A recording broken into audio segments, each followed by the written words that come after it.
대한민국 현대사의 많은 인물들은 그 평가가 극명하게 갈립니다. 그러니 부디 다양한 자료를 접하고 공부하여 자신만의 역사적 가치관을 형성하길 바랍니다.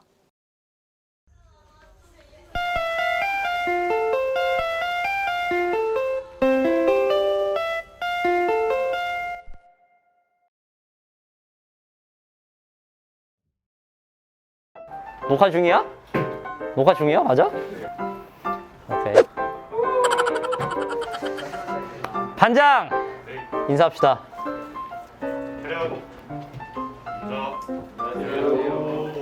자, 여러분 만나서 반갑습니다. 오늘은 역사 수업 30번째 시간입니다. 앞자리가 드디어 3으로 바뀌었네요. 그죠? 오늘 수업의 주제는요. 한강의 기적, 청계천의 비극입니다. 한강의 기적이란 말은 많이 들어봤죠? 대한민국 경제가 엄청나게 성장한 것을 표현하는 말이잖아요. 근데 청계천이 비극이란 말은 잘 안 들어봤을 겁니다. 왜냐면 내가 만든 말이거든요. 대한민국 경제는 긍정적인 측면이 너무나도 많았어요. 근데 대한민국 경제 발전 과정에 희생당한 이들도 있습니다. 그래서 우리는 대한민국 경제의 빛과 그림자를 이번 시간에 모두 살펴보도록 할 겁니다. 알겠나요? 그럼 한번 시작을 해보도록 합시다. 참고로 오늘 수업이 이전 수업만큼 재밌지가 않아요. 왜냐면 정치가 끝났잖아 이제. 사람들 투닥투닥 다투고 싸우는 얘기는 이제 그만입니다. 그 대신 빨리빨리 진도를 나가보도록 할게요. 알겠죠? 시작해봅시다. 자, 일단 우리는 대한민국 경제 발전을 시기별로 나눠보도록 할 건데요. 50, 60, 70, 80, 90 그리고 2000년대까지 나눠서 한번 얘기를 해볼 겁니다. 먼저 1950년대. 1950년에 전쟁 하나 큰 거 있었죠? 무슨 전쟁 있었나요? 그쵸, 6.25 전쟁. 6.25 전쟁 이후에 대한민국의 경제는 이랬습니다. 아이고, 쑥대밭이 됐네요. 그죠? 6.25 전쟁으로 인해서 많은 건물이 무너지면서 대한민국의 경제가 휘청이게 됩니다. 당시 6.25 전쟁에 참여했던 메가더 장군은 뭐라고까지 얘기하냐면 이 나라는 100년이 지나도 복구되지 못할 것이다. 이렇게까지 얘기를 합니다. 그만큼 끔찍했던 거죠. 당시에 대한민국의 경제 순위는 세계 120개국 중에서 119위였습니다. 120위가 누군지 물어보지 말아요. 나도 모르니까. 아무튼 간에 그렇게 우리가 힘들었던 겁니다. 당시 국가 예산이 90%가 외국에서 지원을 받았거든. 그래서 그 상황에서 이승만 정부는 이제 전후 복구 사업을 실시하게 됩니다. 전쟁 후의 상황을 복구하기 위해서 열심히 노력한다는 뜻이죠. 그래서 이 전후 복구 사업 관련해서 가장 유명했던 게 여기 있는 300산업입니다. 300산업. 세 가지 하얀색 물건을 만든다고 해서 300산업인데요. 뭐를 생산하냐면요. 설탕, 밀가루, 면직물. 이렇게 세 가지를 생산하게 돼요. 당시 우리가 미국으로부터 지원받았던 게 원당, 밀, 그리고 면화였거든요. 그거를 가공해서 만들어내는 게 이런 새하얀 것들이었던 겁니다. 당시에 그 대한민국이 미국이 지원을 받아가지고 이렇게 어느 정도 경제적인 버팀이 가능했었는데요. 문제는 뭐냐면 1950년대 중반부터 이제 미국의 지원이 줄어들기 시작을 했다는 거죠. 그러면서 이승만 정부도 경제적 위기에 처하게 됩니다. 그러다가 등장했던 인물이 여러분이 너무나도 잘 알고 있는 박정희가 되는 겁니다. 박정희 같은 경우에는 장면 내각이 기존에 세워놨던 경제개발 5개년 계획을 그대로 가져오면서 수정 보완해서 바로 실시를 하게 됩니다. 박정희 정부가 경제발전에 엄청나게 진심이었거든요. 그래가지고 박정희가 정권을 장악하자마자 바로 2달 만에 뭐를 세워버리냐면 경제기획원이라는 걸 세워요. 그 경제기획원을 통해서 장면 내각이 계획을 짜놓았던 저 경제개발 5개년 계획을 바로 실행을 하게 되는 겁니다. 한 번 할 때마다 5년이니까 10년이면 몇 번 하는 거예요? 2번 하는 거겠네요. 그럼 20년이면은 4번 하는 겁니다. 그래서 박정희 정부 때 총 4번의 경제개발 5개년 계획이 실시됩니다. 1960년대에는 1차, 2차, 그리고 1970년대에는 3차, 4차 이런 식으로 진행된다고 생각을 하면 됩니다. 1960년대 박정희 정부는 어떻게든 대한민국의 경제를 살리기 위해서 먼저 기간산업이라는 걸 실시하게 됩니다. 기간산업. 뭔가 처음 보는 단어죠? 근데 이 기간의 간자를 본으로 바꿔봐요. 그럼 뭐가 되나요? 기본산업. 경제발전에 기본적으로 필요한 것들을 먼저 닦아놨다는 거예요. 이를테면은 물자 교류에 필요한 도로라든가 아니면은 철도라든가 혹은 외국이랑 물자 교류할 때 필요한 건 뭐겠어요? 항구, 항만 뭐 이런 것들이겠죠? 그래가지고 도로, 항구, 항만, 철도 이런 것들을 먼저 닦아 놓습니다. 그걸 다른 말로 SOC, 사회간접 자본이라 불러요. 사회가 발전하는데 간접적으로 필요한 것들이라 해가지고. 그리고 그 도로, 항만, 철도만 깐 게 아니라 어떻게 보면 공장 돌릴 때 또 필요한 게 뭐겠어요? 전기랑 석탄이잖아요. 그런 것도 엄청나게 열심히 발전시켰던 게 박정희 정부다, 이렇게 기억을 해주면 됩니다. 그리고 당시 대한민국 경제 발전을 위해서 박정희 정부가 취했던 방법 중에 하나가 뭐냐면은 노동력을 엄청나게 투입하는 겁니다. 경공업 중심으로 발전하게 되거든요. 경공업이라 하면 가벼운 물건들을 만들어내요. 이를테면은 신발, 가발, 아니면 여러분 지금 교실 바닥 같은 합판, 이런 것들을 손으로 들 수 있어요, 없어요? 있죠. 그만큼 만들기가 비교적 쉬워요. 그러니까 우리가 몸뚱아리만 있으면 만들 수 있는 거를 엄청나게 노동력을 투입해서 만드는 거야. 그리고 그거를 해외에 싼 가격에 파는 거지. 그렇게 우리가 외화를 벌어들였습니다. 특히 가발 같은 경우에는 천연 재료가 있잖아. 우리의 머리카락 잘라가지고 가발 만들고 막 그랬던 겁니다. 자, 그래가지고 1960년대에 열심히 박정희 정부가 노력을 하는데요. 엄청난 경제 성장에 성공을 합니다. 하지만 한계가 있어요. 경공업 중심으로 발전하는 건. 왜냐면은 경공업은 물건이 가볍죠. 가벼운 만큼 가격도 가벼워요. 싸요. 물건을 만들었는데 싸게 팔리면 우리가 버는 돈도 적을 거 아니야. 그래서 1970년대에 박정희 정부가 생각을 합니다. 이번에는 가벼운 거 말고 무거운 거 팔자. 이런 거. 자, 여러분 저거 손으로 들 수 있나요? 못 들죠? 저렇게 무거운 거를 우리가 중공업이라 불러요. 중공업. 선박이라던가 철강 같은 것을 생산해서 팔기 시작한 겁니다. 무게도 무겁거니와 기술력도 많이 필요하거든요. 그만큼 가격도 엄청 비싸다고 생각을 할 수 있는 거죠. 비싸게 파는 만큼 우리가 경제가 엄청나게 빨리 성장을 하게 된다. 그리고 석유화학공업이라 해가지고 석유를 가공해서 다양한 제품을 만들거든요. 석유로 만들 수 있는 제품 대표적인 게 뭐가 있어요? 비닐, 플라스틱, 그런 것들, 그죠? 그런 거를 통해서 대한민국이 한 단계 더 성장을 하는 겁니다. 이 중화학공업이 진짜 엄청나게 돈을 많이 벌어들인 게 뭐냐면요. 자, 1964년에 우리가 1억 달러 수출에 성공했다 했죠. 근데 1970년에는 얼마 수출 성공했다 했어? 10억 달러 수출 성공했다 했잖아. 근데 내가 얘기 안 한 게 있어요. 1977년이 되잖아요. 100억 달러 수출 성공합니다. 10배로 불린 거를 또 10배로 불린 거예요. 이게 말이 됩니까, 이게? 그러니까 사람들이 얘기를 한 거지. 와, 정말 기적적인 경제 발전이다. 그래프가 미친 듯이 가파르게 올라가니까 그걸 보면서 사람들이 저것이 바로 아시아의 용이다 라고 얘기를 했던 겁니다. 용. 용. 용으로 생각해주면 안 돼? 뭐라고? 아니에요, 용이에요, 용. 내가 비누도 달아줄게.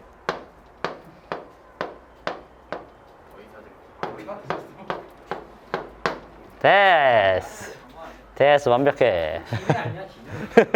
이건 너무한 거 아니냐고? 그랬습니다. 한편으로 박정희 정부는 농촌 지역의 생활 환경 개선을 위해서 새마을 운동도 실시를 합니다. 농촌을 말 그대로 어떻게 만들어주겠다는 거예요?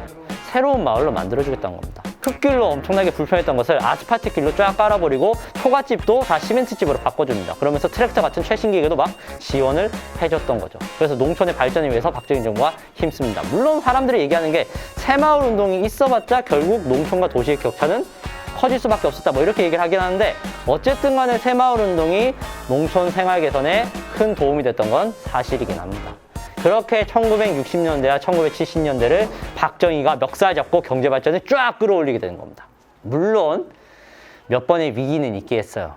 대표적으로 뭐가 있었냐면 석유 파동, 오일 쇼크, 아랍, 이라크 이런 데 있죠. 그런 중동에서 석유를 생산하잖아. 근데 걔네들이 1973년이랑 78년에 석유를 제대로 공급을 안 했어요. 왜냐면 73년도에는 전쟁이 있었고 78년도에는 석유 가격 올리려고 안 풀면 그만큼 가격이 올라갈 거 아니야. 그런 식으로 석유 파동이 일어나가지고 우리가 피해를 좀 많이 봤습니다. 애초에 우리가 1970년대에 집중했던 게 중화학공업이잖아. 근데 이 화학이라는 것 자체가 석유화학이잖아.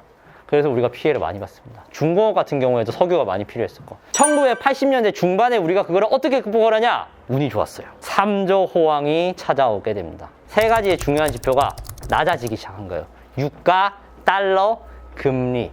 유가, 달러, 금리가 낮아지면 대한민국 경제가 좋아지거든요. 이게 왜 좋아지는지 설명하려면 거의 경제 수업이 돼버리니까 그냥 그렇게 생각해요. 유가, 달러, 금리가 낮아지면 대한민국 경제에 도움이 된다. 반대로 이거 세 가지가 오르면 어떻게 될까? 크게 도움이 안 돼요. 그래서 요즘에 주식이 안 올라요. 얼마 전에 달러가 1200원까지 올랐거든? 외국인들이 주식시장에서 다 빠져나가더라. 에이, 짜증나. 그렇습니다. 뭐 근데 그때는 3조 호황이라 가지고 유가도 쌌고 달러도 쌌고 금리도 싸가지고 덕분에 우리가 경제 성장을 쭉쭉 할 수 있었습니다. 그리고 이때부터 본격적으로 산업 다양화를 실시하게 돼요. 중화학공업에 치중되는 게 아니라 반도체와 자동차에 관심을 가지게 됩니다. 그리고 알다시피 그 반도체와 자동차가 어느 날 어떻게 됐어요? 떡상했죠? 그죠? 요거를 관심 가진 게 이때부터란 겁니다. 1990년대쯤 되면 대한민국 기업들이 많이 성장을 해요. 그래서 세계화를 위한 진출을 시작합니다. 외국에 가가지고 우리 돈 좀 벌어보자 이랬던 거지. 마침 1996년에 우리가 이른바 경제협력개발기구 OECD에 가입을 하게 됩니다. 이거 선진국들만 가입하던 거였거든요. 야, 우리가 드디어 OECD 가입했어 하고 되게 좋아했어요. 근데 한편으로 걱정도 많이 했어요. 야, 우리 OECD 가입하긴 했는데 이렇게 막 외국으로 진출하다가 기업도 다 망하면 어떡하지? 아니나 다를까 그 우려가 바로 다음에 현실이 돼버립니다. 그게 바로 외환위기였어요. 그 많은 기업들이 세계화에 진출했다 실패를 하고 위기에 처하게 되거든요. 그걸 보고 우리나라에 투자했던 외국 투자자들이 대한민국은 위험해 하면서 돈을 빼기 시작한 거예요. 그럼 우리나라의 돈이 어떻게 된 거야? 막 줄어들어가죠. 그래서 기업들이 망하기 시작합니다. 제일 처음으로 망했던 거는 우리나라 14위의 기업이었던 한보그룹이 부도를 당하게 됩니다. 야, 대한민국 14위 그룹이 망했대. 이게 말이 돼? 이러고 있었는데 이건 시작일 뿐이었어요. 이어서 삼미그룹, 삼립식품, 한신공영, 혜태그룹, 유코아그룹, 온누리여행사, 고려증권, 한라그룹, 동서증권. 나중에는 기사가 떴는데 하루에 100개 이상의 기업이 망하고 있다는 뉴스가 나오게 됩니다. 와, 이 정도면 그냥 대한민국 경제 몰락 직전인 거죠. 그래서 우리가 외국 애들이 돈을 자꾸 빼잖아. 그럼 대한민국에 돈이 있어요, 없어요? 없잖아. 그래서 우리가 돈을 빌린 겁니다. 누구한테? IMF한테. 국제통화기금인 IMF 애들한테 200억 달러를 빌려요. 그걸로 일단 호흡기를 단 거죠. 그 타이밍에 맞춰서 대통령이 됐던 게 누구냐면 바로 김대중입니다. 김대중 같은 경우에는 강도 높은 구조조정을 하게 됩니다. 구조조정이라는 것은 기업이 그 기업의 구조를 효율적으로 바꾸는 걸 얘기하거든요. 그럼 비효율적인 거 어떻게 해야 될까? 다 잘라내고 쳐내겠지. 근데 그 비효율적인 게 하필이면 사람이라는 게 문제겠죠. 기업의 구조를 효율적으로 바꾸는 과정에서 불필요하다 여겨지는 사람들이 잘리게 되는 겁니다. 실직자가 되는 거예요. 그래서 비정규직 노동자의 문제점이 이때부터 이슈가 되고 막 그러거든요. 그래서 사회적으로 참 큰 문제였어요. 근데 뭐 어쨌든 그렇게 큰 문제긴 했지만 결과적으로는 외환위기 극복에 성공을 하게 됩니다. 구조조정을 강도 높게 실시하고 거기다가 이제 무엇보다 국민들이 금모으기 운동도 해줬거든요. 본인들이 금부치를 국가에다가 공짜로 기부를 하는 거예요. 어떻게든 나라의 경제를 살려야 되니까. 그렇게 한마음으로 나라를 살리고자 했던 게 1997년 이후의 대한민국이었습니다. 결국 우리는 2001년에 외환위기 극복을 성공해요. 그리고 나서 이제 첨단 산업 중심으로 엄청나게 발전을 하게 됩니다. 첨단 산업 하면 대표적인 게 뭐가 있을까요? IT, 반도체 이런 것들이죠. 사실 반도체가 진짜 대한민국을 먹여 살린다고 할 수 있는 게 지금 현재 국내 주식시장에서 시가총액 1위 그룹이 어디예요? 삼성전자잖아요. 그죠? 삼성전자가 반도체잖아. 삼성전자 주가가 올해 초에 비해서 30%는 빠졌거든요. 그런데도 불구하고 대한민국 시가총액 1위입니다. 그 정도로 반도체를 비롯한 첨단 산업이 대한민국을 지탱하고 있는 힘이라는 겁니다. 그래서 그런 첨단 산업을 중심으로 해서 우리가 엄청나게 발전을 했고 결국은 세계 10대 경제국에 진입을 하는 겁니다. GDP 10위. 와, GDP 10위라 진짜 말도 안 된다. 국내 총생산. 그러니까 우리나라에서 생산되는 모든 물품들 있지? 그의 가치를 다 따지는 거야. 물건, 서비스 다 합쳐가지고.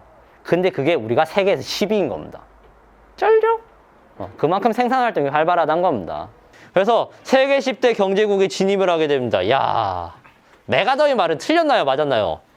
틀렸습니다. 메가더는 잘못 판단했어요. 우리는 100년이 아니라 70년 만에 세계 10위가 됐습니다. 119위에서. 그렇게 치면 정말 눈부신 경제 발전이었고 그리고 그런 와중에 정말 많은 국민들의 노력과 그런 것들이 있었다고 볼 수 있는 거죠. 그리고 박정희 정부의 그런 업적을 우리가 도저히 무시할 수 없을 수준이란 겁니다. 한편으로는 대한민국이 복지정책의 발전도 많이 이뤄지게 되거든요. 대표적으로 복지정책의 일환으로 얘기할 수 있는 게 1970년대 중반부터 본격적으로 했었던 건강보험이 될 수 있겠죠. 어느 날 우리가 병원 가면 병원비 내죠? 근데 그거 우리가 다 내는 거 아니에요. 우리가 내는 것도 있는데 국가가 내주는 것도 엄청 많거든요. 그래서 그게 건강보험 덕분입니다. 이 건강보험이 아니었으면 우리는 맹장 수술하면서 1억 원씩 내고 그랬을 거예요. 실제로 미국이 그러잖아요. 건강보험이 비판점은 많긴 하지만 뭐 어쨌든 간에 우리 삶에 정말 큰 영향을 준 것은 사실이긴 합니다. 거기다가 장애인 복지, 국민연금제, 기초생활보장법, 인간다운 삶을 살 수 있게 많은 법을 개정을 하고 시행을 하게 되고요. 그리고 여러분들이 학교에 이렇게 나와 있는 것도 어떻게 보면은 복지정책의 일환입니다. 그렇게 생각 안 해요? 학교 나오기 싫어요, 그냥? 중학교 의무교육을 실시하잖아요, 그죠? 이 중학교 의무교육이라는 게 여러분 입장에서는 중학교까지 강제로 학교 다녀야 돼, 엉엉 이렇게 생각할 수 있겠지만 이 중학교 의무교육은 청소년들이 교육받을 권리를 보장해주기 위해서 중학교까지는 어떻게든 의무적으로 교육시킨다 이런 식으로 만든 거예요. 그래가지고 이런 식으로 복지를 위해서 힘을 썼다라고 기억을 해주면 됩니다. 물론 오늘날까지도 아직 대한민국의 복지는 갈 길이 멀었어요, 솔직히. 그래도 뭐 발전을 많이 했다 이런 겁니다. 자, 지금부터는 대한민국 경제의 그림자를 얘기하도록 할 겁니다. 경제 발전 정말 말도 안 되게 엄청나게 성공했죠? 그런데 그러는 과정에 부작용이 하나도 없었을까요? 당연히 아니겠죠. 1960년대 박정희 정부는 경공업 중심으로 나라의 경제를 운영합니다. 근데 경공업이라 하면 가격이 싼 제품을 파는 거잖아. 가격을 싸게 하기 위해서는 노동자들의 월급을 어떻게 하겠어요? 깎아야겠죠. 그래가지고 이 노동자들이 저임금에 시달리게 된 겁니다. 저임금뿐만 아니라 노동 환경도 엄청나게 열악했어요. 그렇게 피해받았던 노동자들 중에서 대표적인 사람이 여기 화면에 있는 전태일이란 노동자입니다. 전태일 같은 경우에는 서울 청계천 근처에서 일하던 평화시장의 의류계통 노동자였습니다. 당시 전태일을 비롯한 많은 노동자들은 하루에 11시간, 많으면 15시간씩 주말도 빠지지 않고 계속 일을 합니다. 근데 그렇게 일해서 받는 돈이 얼마인 줄 알아요? 최저생계비의 5분의 1도 못 받아요, 제대로. 비참하잖아요, 그죠? 그러는 와중에 이 사람들 위장병에다가 폐결핵까지 걸리는 병도 엄청나게 많았습니다. 왜냐면 노동 환경이 엄청나게 열악했기 때문이죠. 전태일은 어느 날 근로기준법이라는 게 존재한다는 걸 알게 돼요. 와, 노동자들을 위한 법이 있었어? 그래서 전태일이 그 근로기준법을 보려고 딱 책을 펼쳐봤단 말이야. 근데 문제는 뭐냐면 죄다 한자로 적혀 있는 거야. 그러니까 어떻게 했을까? 한 글자씩 다 해석을 해서 읽어본 거야. 몇 날 며칠을 세가면서 해석을 해서 읽어본 결과 느낀 건 뭐냐면은 대한민국은 근로기준법을 제대로 보장해주지 않는다는 것이었습니다.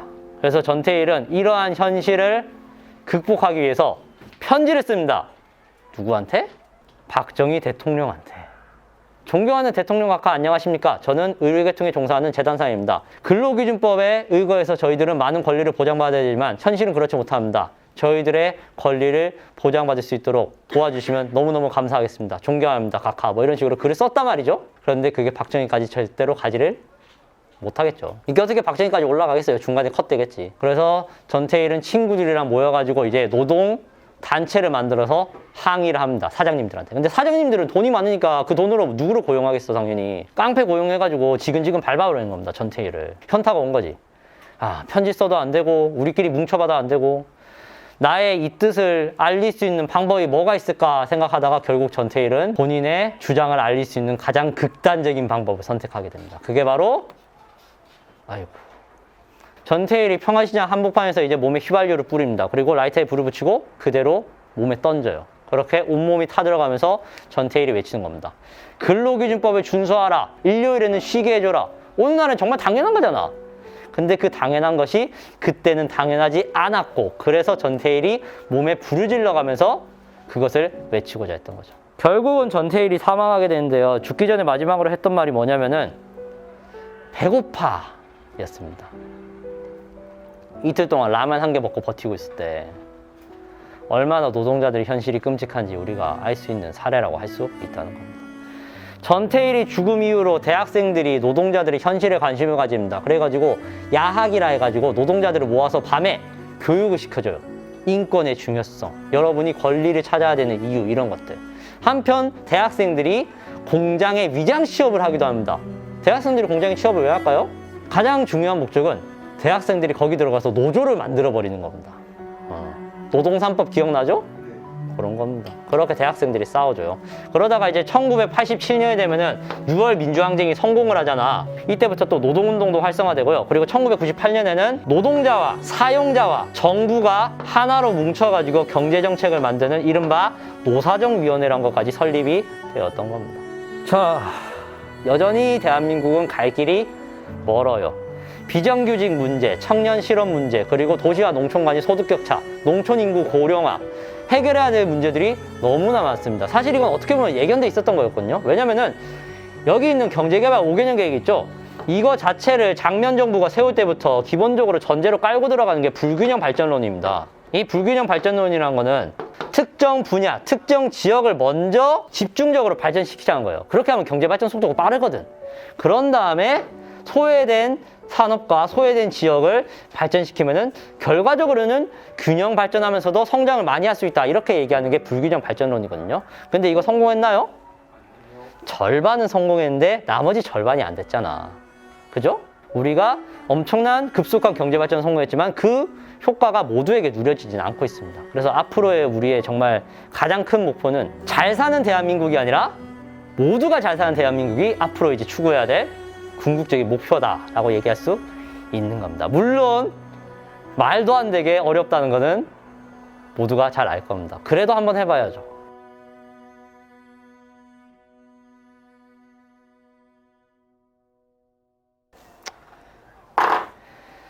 다음 시간에는 우리가 경제에 이어서 대중문화 얘기를 해보도록 할 겁니다. 푸른 언덕에 배낭을 메고